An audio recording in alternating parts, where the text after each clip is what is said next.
Welcome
along to another episode of TeaN'BizzKits. My name's Bizzle, and again we're at my favourite place in the country, Brands Hatch.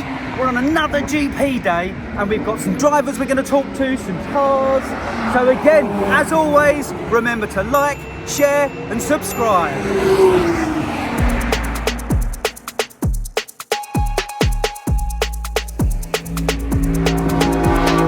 This car caught my eye both on track and in the pits immediately. Classic looking E30, apparently a 318 3-door originally, now with a 328 engine conversion and an E36 gearbox. Modified engine, increased brakes, shelled out, flew around track. Happy days, smiles all round, love this car. So here we're catching up with a really nice E30 BMW, just out on track, driven by Tom. I did come and compliment his friend, saying that he was absolutely flying around. And his friend kindly said that it wasn't me, it was Tom driving.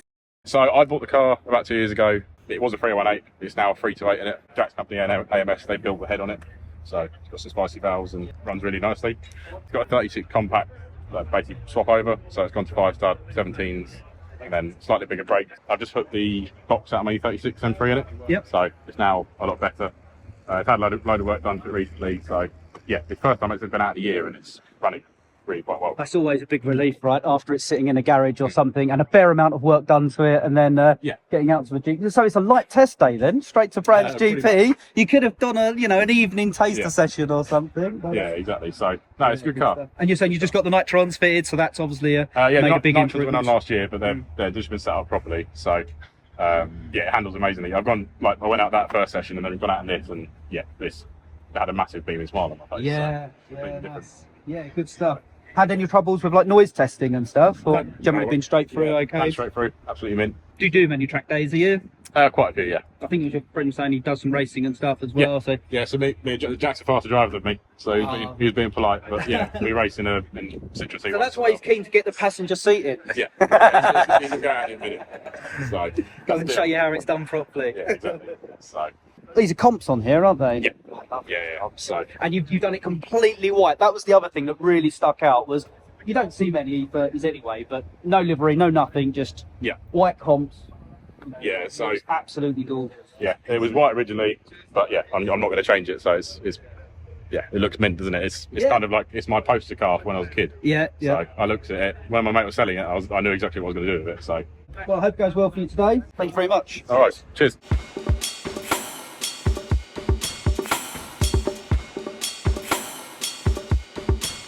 I don't think we actually met. Sorry, what's your name? Steve, yeah. Steve and Josh.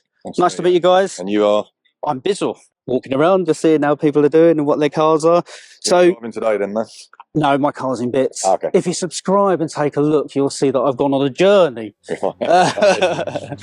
Yeah, so I went to Northampton Motorsport and blew the clutch up after upgrading the supercharger and stuff. So tell us a little bit about your car then. So this is a Caterham 7R400 Superlight with Duratec engine, 2 litres, puts out about 210 horsepower. Gearbox is a 6-speed manual, which is quite unusual because a lot of Caterhams actually only have a 5-speed. Oh, yeah. But the 6-speed certainly suits it. It's a bit more close sort of ratio. Yeah, it's good. And as the name suggests, it's 400 brake horsepower per tonne. So it's pretty rapid. Not bad. Not quite as quick as the 620R, but it'll hold its own pretty well. Yeah. So the great thing about these is the handling, isn't it? It's just around a tight track or a tight circuit. That's where they come into their own, really. Funny enough, I've done a lot of track days. I would say 50 track days or something. I've only really ever done them in this. I've driven a couple of other people's cars like once. I must have done, nearly 100 laps around here, plus I don't know, a couple of hundred, and it's only ever been in one of these. Right. Yeah. It's like I've always wondered what it's like, in these GT3 RSs or these other cars. Must be unreal. I must admit, I don't know how they're driving 350 grand cars around circuit, and I'm like, whoa. Yeah. I don't know whether I want to do that really, but but that's the nice thing about this. Right. Yeah. It's you can go at any budget really with a Caterham, and we were here a month ago, weren't we, with 2 other Caterhams? Yeah. And one of them was just a little academy car, 125 horsepower. Oh yeah. Just as much fun. Brilliant, just whizzing round. Just as quick, because he could actually drive it quicker than we could down the corners, couldn't he? So we were faster on the straight, but around the corners, straight round. So nice. Fun. Done a lot of track days. No. You haven't? This is about our 5th one now. Yes. Where else have you been? No, this is it. We've you local people then? Yeah, we are. Yeah, we're 15 minutes away. So we've dipped our toe in and thought, actually, do you know what? We'll just stay local, drive the car here, drive it home. Hopefully, all these guys turn up with trailers and everything. We turn up, kick the tyres, that's about right, and off we go, don't we? Yeah. And, these get really hot. The Duratec engines get really hot. I've done a whole episode about how to call a kit car. Have you really? Yeah. So watch it. Yeah. Well, we might have to now. So it's about building I actually state I'm surprised that Caterhams don't overheat. And I'm so glad that you have told me that, because it means it proves me right that it's not something to do. This is big business on TeaN'BizzKits. What will make a difference there is anyway, it's just buying some fiberboard and just making some cowling around the outside. Oh, right. Oh, okay. Makes a big difference. Yeah. Oh, right, okay, that's interesting. Yeah, so we were talking about this pedal box. I'm surprised to see it like that. Yeah, there's so many variances on these cars. Everything seems different, really. Even this throttle sort of setup here seems slightly different, but you can do anything you want to them, really. That's the great thing, isn't it? And how long have you had it? I've only had it since about March, so I just took a rash decision and thought, let's go for it, really. And it's been okay so far? Had a couple of throttle issues with it, but nothing too serious. This little bit here has caused me a couple of problems. So this connector, which adjust. You wouldn't normally have that and that. No, that was a bit of a problem. And then last time we were here, the throttle body went loose and it started just over revving. So that scared someone. That was scary driving it home because it just sat at 6,000 revs and I was doing 60 with no throttle at all. So that was a bit scary.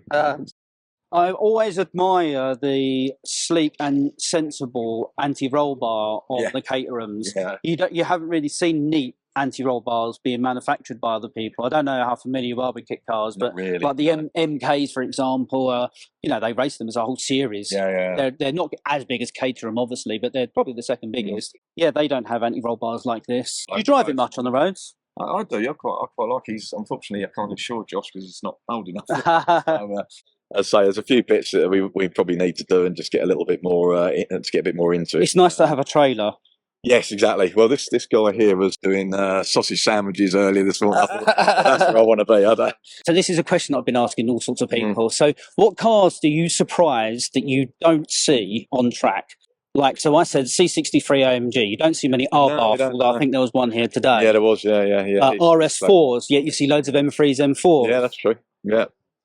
Yeah, no, you're absolutely right. I get quite surprised how many people run their sort of very expensive, brand new, sort of top of the range cars. But like I said to you earlier, the GT3 RS. Seen several around the last two, and you think normally you just think they're like garage queens, a little run around, are they? But people do run them about, and it's Porsches they do. Yeah. Where are all these Ferraris and Lamborghinis that people have gotten? Garage, aren't they? That's it's madness, isn't it? It is.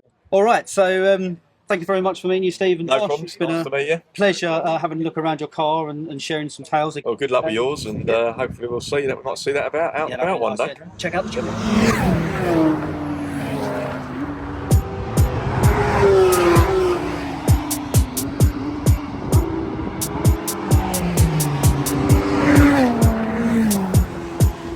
This little red and white rocket ship is an Areon S2 by AB Performance, who unfortunately aren't around nowadays. This is a work spec car with 360 bhp per tonne, powered by a World Endurance Honda CBR 1000 engine. Mike, the driver and owner, is a really nice fella. Kindly welcomed us into this garage and let us have a look around.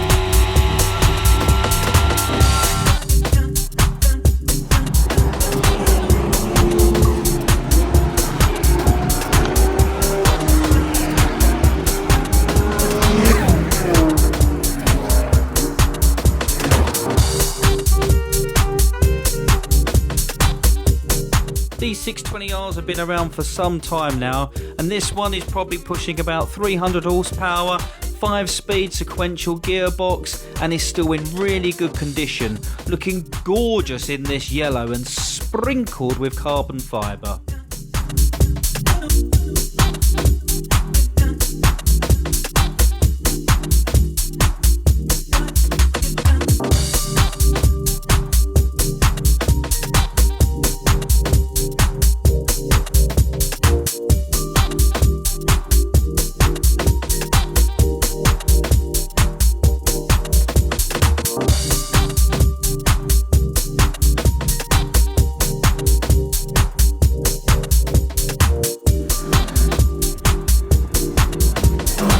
This really nice 620R and the Aerial Atom are both owned by a guy called Steve, who, the lucky devil, it was his birthday today and he gets to take 2 cars on track. Him and his boy Joe were having a whale of a time out on track, and these are both really nice, fast cars.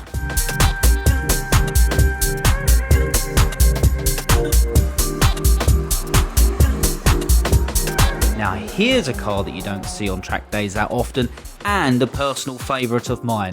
5.2 litre V10, probably about 500 horsepower. These Audi R8s look gorgeous in this blue. Just such a nice car, so different compared to some of the other cars around here.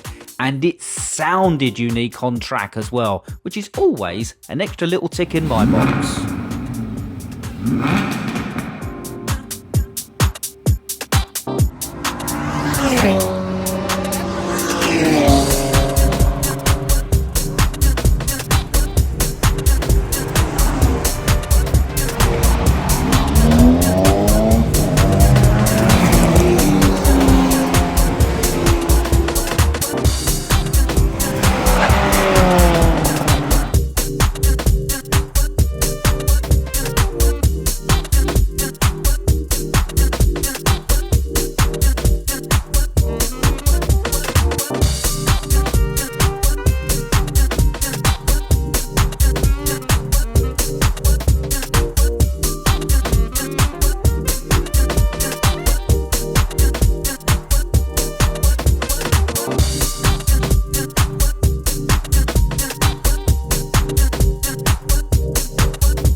Yeah, we were saying about you got knocked off a noise, so you clamped this on, seems to have worked okay. Yeah, so it's just an extra muffler really to bring the noise down. I put it on this morning for static testing, because on the GP circuit they're a bit more strict, so I put it on, took it back off thinking I'd be okay, got black flagged. It was this morning where it was wet, it sort of weren't full throttle anyway. Full throttle, so when I was downshifting it was backfiring, which was what set the meter off.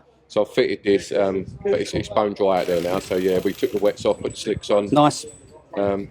I was asking someone earlier about slicks or not, and whether you'd ever driven on slicks. Yeah. I mean, you must have done some driving in R888Rs before, Yeah, or yeah, yeah, my 848s. Like, previous what is cars. the step up like from them to slicks? They don't go off as quick. When you used to run sort of like AR1s, I've run a Renault Megane before, especially after a few laps, you'd feel the front's getting hot. Just underneath. These seem to hold on a lot longer. We buy them used, so they're relatively cheap. Ex-Radical ones we got, so I was £150 for a set. For a set of 4? Yeah, they've done 2 race weekends. What? Yeah, £150. Calvin I need to get onto brought a set for slicks. 200, but I'd only done 1 race weekend. Yeah, because you're going into racing, right? We're entering our first race in October. It's the last race of the season. We're just going to get a feeler That for it. seems sensible. Yeah, and then next year we'll be starting around April time. So you're racing these? Yeah, Both of you? both of us, yeah. Nice. You've got a good setup then in terms of truck and trailer and camping, and because you're We've going to both be... got that, yeah. We're staying in a hotel when we go to Donington. Have you done most tracks in the UK? No, so I've done Brands and Snetterton up until last year. Then I'd done Cadwell Park, Alton Park, and we went to Donington Park for the first time, literally only a couple of months ago. Oh, right. So, Donington Park's on my list to go. It's one of the Yeah. few places I haven't been. So I've been to like Anglesey, Yeah. Cadwell, Alton Park, yeah, loads. Park was good, yeah. Bedford, Rockingham. Yeah, so never Rockingham been there. back in the day. Yeah, That's yeah. shut down now. Our race is on the 12th of October. We're going up on the 11th to a testing day.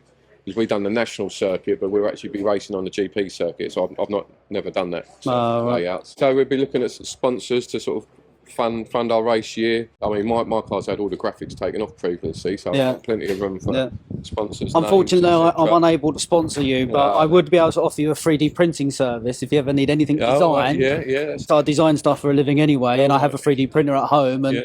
I printed loads of stuff on the channel. If you take a look at the channel, and yeah. So I started off in Renault Clios, MX-5s, had a couple of Classics. kit cars, Gee. MX-5 turbos, and I had 2 Renault Meganes, and then I've made the jump to this. But now we've realised these are a bit too advanced for the track days, you know. Not today's a bit better to be on the GP circuit and Porsches. When we come on the Indy circuit, you know, It's a bit too spend most fast. of your time in traffic. Yeah. So, Yeah, it's a bit too fast, isn't it? So, bearing in mind then that you've had a good widening range from like MX-5 Yeah, and kit yeah. cars up to this, where would you say the perfect slot sits? Because obviously some people say just have like a low power Caterham. So I think one of the most fun cars I had was the MX-5 Turbo, and it was running approximately 250 What marks was it? horsepower. What? I had a Mark II and a Mark 2.5. It was running like 250 horsepower, coilovers, semi-slick AR1s, and it was a good handling car. Then I went to the Megane. I felt the Megane was more... Went to front wheel drive after that. It was too easy to drive. it weren't fun, exciting to drive. Whereas Like the a MX-5 Skyline was. and stuff, like it's it's not going to give you that buzz, right? No, so one of the MX-5s I had actually fitted a forged engine, bigger turbo, and that was running 300 horsepower. Oh, nice. And at the time, Calvin had the Radical, and he'd only just got it, and I could sort of semi-keep up with him around the Indy track. Is yours an SR3RS as well? SR3RS, so they're It just doesn't have the... identical cars. They are 1500cc. So it's a Suzuki Hayabusa engine. One of you've long got an stroke. RLM sticker on, haven't you? Yeah, so I've just had the engine rebuilt by Oh, nice. RLM. So nice. Freshly rebuilt. Are you happy with it? Yeah. Obviously, going into racing, you got to... Yes, needs a fresh engine. Have you ever done any racing before? I've never, no. So I've got my race licence on the Wednesday, and then we go racing on the Saturday. Oh, how exciting! Yeah, How, we're coming here for the that's a hard test. proper like life test bucket Yeah. tickety-doo-dah, It isn't is, it? yeah. Oh, congratulations Yeah, to thank you. Because I know for me that would be like one of the biggest moments of my life. I think so. Yeah. I'm sure you deserve it in whatever line of business Yeah, you're in, but yeah. and with a friend as well in It's tow. good, Like, yeah. So he convinced me to go. Yeah, it's good. We both do it together. We've been doing the track days together. yeah, It's a 70-litre tank. Normally on a track day, I would just fill it to the top. Yeah. At lunchtime, top it a bit up. But obviously going racing, we don't want to be running No, too much right. excess fuel. And it'd be interesting to know, like for example, a Datum track where you can go, okay, full to empty as a second. Exactly. Yeah. It'd be nice to just know Yeah, what that is. yeah. Oh, so is that common then for people to do that? Yeah, just fuel the car for that session. So this is what we're sort of going to do now. We're going to drain the tanks. Don't run out. Yeah. Dave will find you. Put about 25 litres in, go out, do 15 minutes, come back and then see exactly how much we've used. I think it's going to be about a litre a lap around here. Yeah, these are nice cars. I think that they're up there with the cars of So choice, they're aren't they, for amazing, track yeah. days? The grip on them.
So I'm here today with Dave, who's kindly taken the time to come upstairs on the start-finish line of Brands Hatch. Dave, I've been chasing you down for a while, so Yeah, I know. first of all, I'm very grateful for you to find the time That's all right. and to come up, because you don't see it, but you are a big name and a big person, and many petrol heads have got to thank you for doing Opentrack and things like that. I mean, my experience quickly of Opentrack was many, many years ago.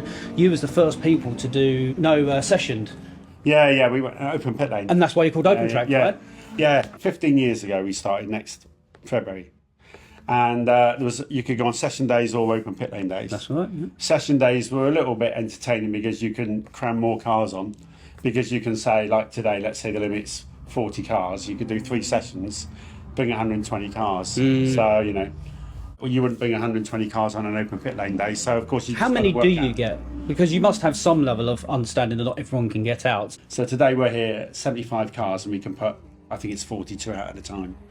That works out quite well for everybody. They're all out there having a good time. Yeah, luckily It's the not GP busy. circuit's quite big. I mean, look, Yeah. green flag, no one out. So, Yeah. you know, it's still plenty of space out there. It does get a little bit chaotic on the Indy because it's only a mile. Oh, well, yeah, so this in So- comparison of this evening, fast Yeah. forward like 2-3 hours or something, and you're Yeah. going to have a crammed load of people who've had an early day off of work to get in. Red Mist is down there setting a new fastest lap this evening. Yeah, well, the Indy will be 32. I think it's 32 the limit. I think you can put 36, but that just becomes a bugger fight. Yeah. So we try to go for about 30, and we bring 60 cars in the evening. Yeah, so we'll sign everyone on down there, and then come here, and then we'll have the barbecue tonight, which is Oh, you're doing barbecue tonight, are you? Another nice little offering from Opentrack that you last- don't get from anyone else? the last one of the year. Yeah. So- yeah. You had good attendance for the barbecues? It's nice. Yeah, to so go. evenings pretty much fill out because you can do the circuit for 149 quid, and you can go to work, finish work an hour early, and still come to the track. Yeah. Whereas for a full day, today's 499. And I think Last time under 500. it is. There's 2 more days here this year, not with us, and I think one is 650 and one is 700 quid. So you know, it is what it is. But I've absorbed it for as long as I possibly can. But there's a point where it's just got to go up. Yeah. That's it. One of the questions I've been asking, seeing if I could ask you, we'll have to cut that bit out, is about track day noise. Yeah. Obviously, it's been crept down. I got double black flagged on here because of noise, and I didn't realise the standing was so much louder than the drive-by. Yeah. The drive-by dropped loads. So I don't know what to say about noise. Really, it's just one of them things. You know, there's no reason to have a really loud. This car. is true. This is true. It's nice to have a loud car. They sound great on the street and whatever. But then when you come to the track, you have problems. You know, you put DB killers on that type of stuff.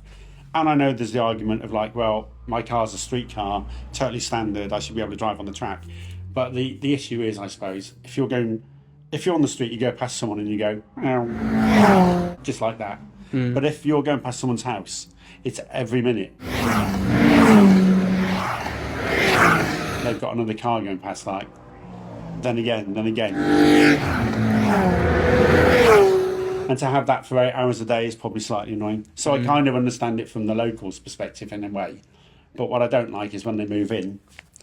That's the one. That's the one, isn't it? But it's just one of them things, really. You can generally get most cars onto most circuits. And it's like Thruxton is notoriously quiet. It's a 90 dB static. Yeah. So I've always said to people, just come along, and if you fail, we'll just give you credit. Because that way, you're not wasting your money. Yes, you might have driven to the circuit. And So do you do that? Do you do refunds on failed noise? Not everywhere, just Thruxton, because it is so low. It's only 90 dB. Oh, that's nice. So if you get to Thruxton and you fail the static and you can't get on, we'll just give you the credit. Here's a bit of advice for you. I don't know if you brief the marshals or not, but when they're doing the sound testing, you should tell them to tell the driver what the dB of the car is. Yeah. Because it would help people know whether they're close to the limit, whether they're just over, or whether they got loads of spare. Yeah, I know some of them write it on the sticker. Some do. Well, it's not something they all do, maybe, but I know they write it on the sticker, so they do get it. But yeah, noise is one of them things. A lot of people make a lot of noise about noise. That's the easiest thing, really. And so you see all sorts of cars on track days. I know that you're a Caterham man in the past. Yeah. Think a current Ferrari owner. Yeah. So what would be your car to take out on track? Oh, I've still got a Caterham, and that's what I'd take on track any day. This for hire or something on the Yeah. It's great. I've got a little Caterham Academy. Goes like a little rocket, 140 brake horsepower, 480 kilos. Perfect round here. Yeah, around here it's great fun. I've always said if you want a hot hatch, If you want front wheel drive, ironically, go for a Clio that's just gone past. If you want rear wheel drive, get an MX-5. But now you've got little Fiesta STs. They're coming into the mix. The Mini. The new ones, or like because there's a blue square old bug shape. Yeah, the old ones. Get an old one. I owned a Mark V Fiesta Z-Tech. Yes. Well, it was a Z-Tech actually back in the day, and that car was great. It was a lot of fun. Yeah, Don't yeah. see many Mark V Fiestas, unfortunately. Now you can get loads of good stuff. I think. Yeah. Oh look, ironically, look, there comes a Fiesta as we speak. Yeah. And you can get So- big power out of these ST205 engines now. See, these are cracking cars. That on track for front wheel drive is brilliant. Yeah. I do like rear wheel drive cars though, unfortunately. Yeah, you see, I like wheel drive, but I'm hopeless in it. It's just like, I like front wheel drive if I was on track, I suppose, but the Caterham in the dry is brilliant. It's got so much grip. And running costs are low as well. So Saying to someone earlier, like they barely go for a set of tyres or brakes, and in the grand scheme of fuel, they're not too bad either. no, the one that's at, so little Caterham's out on hire today, that'll use 120 quid worth of fuel all day, if that. Yeah, I was to say if that. I think I normally do about 80. Yeah, so you can't beat it. But yeah, most cars are going to be good fun. Really, they've all got something like the Honda with this VTEC little engine. You just VTEC, you have to watch it because of the noise. That is one engine that will trigger the noise meter. So The Honda. I think it's your daughter going through racing, isn't she? She's just finishing. So all her karting gear's for sale. Yeah, I was going to say. No. So she's been racing since she was 8. Doing well.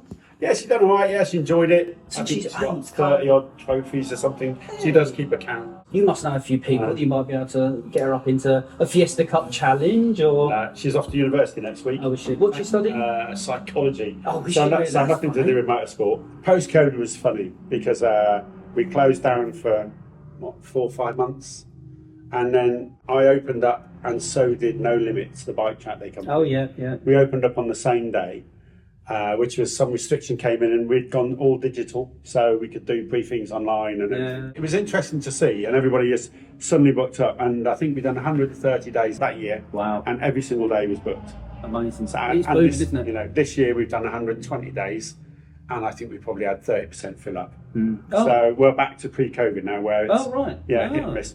And also, I think there's a lot of let's not get political, but I think people just haven't got the money. I suppose it's one of the things, everybody's affected to a certain amount, and it's just what tour you keep hold of. Yeah. I know some people that have got out of GT3 RSs and they bought, say, like Megane, the 27R, is it? Oh yeah, 27R. Yeah. Yeah, so and that in itself is a capable car. Yeah. So so people just change their cars. Yeah. I can't imagine wanting anything more than a lightweight kit car. I think that for me that's. Yeah, no, power to weight is what it's all about, really. So I think I had a Tiger. That's what got me into getting. Oh yeah, that's right. Yeah. I had a Tiger Avon. That was a good little car. It would either set your feet on fire or boil over and scald you. There was one or the other, but it was entertaining. And I had that car for about 2 years. Yeah, I can't really fault it. I paid about $5.5 for it. Yeah, super. I used to rent it out for 750 quid a day. Probably 10 or 12 rentals a year in that. So it paid for itself. Yeah. And now I'm on my second Caterham. So just because if you hire something, if you said to people, I've got a Tiger Avon, they're a bit like, oh, what's that? But if you go, I've got a Caterham Academy car, everyone goes, oh, I know what that is. And it's a known package. They get in it, they drive it, it goes, it stops. That all works, really. So, yeah, good fun, really. Yeah, so you don't see many of them around. Oh, yeah, the Amira. Yeah, so James has had lots, that's one of the regulars. He's had lots of M3, MX5s, GT86. So James has pretty much tried lots of different track cars. And but yeah, the Lotus, that'll go all day and all night now, I think. Nice car as well, if you've got to drive quite a distance to get to the track as well. So Yeah. best of both worlds, really. Any tips for people looking to get started in open days, track days? Just book with Opentrack. No, in all honesty, don't spend too much money too quickly. Yeah. That's it. Everybody comes in and they'll go, oh, I bought an M3 and on my first track day, or I bought an M4. Spend no more than $5,000 on a car, learn how to drive, and go from there, really. You'll learn more in an MX5, and they're good as well, the little Suzuki Swifts that's just gone past us. But yeah, you'll learn more in an MX5 or a little Fiesta, something like that. Then you will getting something that's already come with traction control, all that type of stuff. Plans for the future? Any events you want to shout out? Right, so yeah, we're just booking next year. All the dates are still all up in the air, but we'll still head up to Anglesey, which is a firm favourite with everybody. In the circuit here in the evenings, Donington in the evenings. We're going to go to Zandvoort as well. All right. that Zandvoort is good because we're doing 2 days back to back next year, but also we're heading out in December for 150 quid, so that's cheap as chips. Where else? Spa as usual, and we're just waiting to sign the final contract on going to Monza. So 2 days in Monza next year, which nobody else has. It's early days for us on the organisation, but I've got a friend that runs a drive holiday company, so we might do a 2-day drive package there, 2 days on the track, and then 2-day drive package back. Yeah, nice. Or people can just go and do the 2 days on track. Yeah, and make their own thing. Yeah, but I've got a transport company I spoke to, so they might be able to ship the cars there. But that'll be on September next year, hopefully. If people want to find out more about the company, book a day, what's the best place to go? Yeah, all on the website, opentrack.co.uk. Everything's on there. Super. Thanks very much for your time, Dave. I'm sorry we were so rushed. But, don't worry about it. It's been a pleasure. It's just today is a manic day because it never stops. So many nice cars here today, so we're going to have a quick flick through some of the other cars. Nice clean looking E46 M3, very tidy under the engine bay. These are a mainstay now of any track day, you can't get rid of them. Another radical SR3 RS, this was with the other guys and was not hanging around either.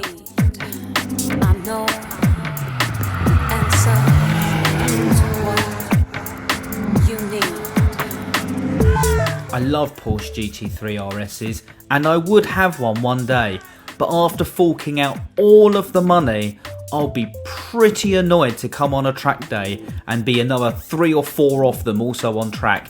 They're not exclusive anymore. But this one looked nice with the red livery and other little accents, and again peppered with loads of carbon. I had the good fortune of bumping into Colin Tester, a mainstay again here at Brands Hatch, an ARDS training and instructor, but also runs his own racing teaching school. He's a really good guy to know, very talented racing driver, well known in the Ford racing industry and in Porsches. A McLaren which we did see out on track. Unlike the Ferraris and the Lamborghinis, this one did get to actually do something it was designed to do.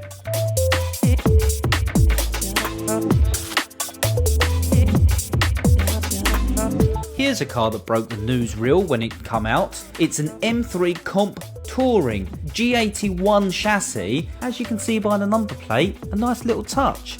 In fact, this car's got loads of modifications peppered throughout it. Lots of carbon fibre, different wheels, different exhausts. Unfortunately, we didn't get to talk to the owner of this car, but I think this is a pretty special car and it was very quick on track.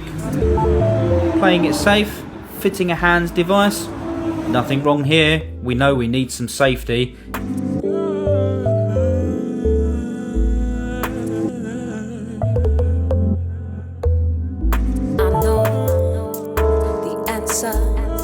Dipping back underneath the paddock and back out towards the exit of the track. Ooh, hang on. What's this guy doing here? We couldn't resist the temptation of just one more little whistle stop tour round up to Druids and out to the GP circuit before heading back out.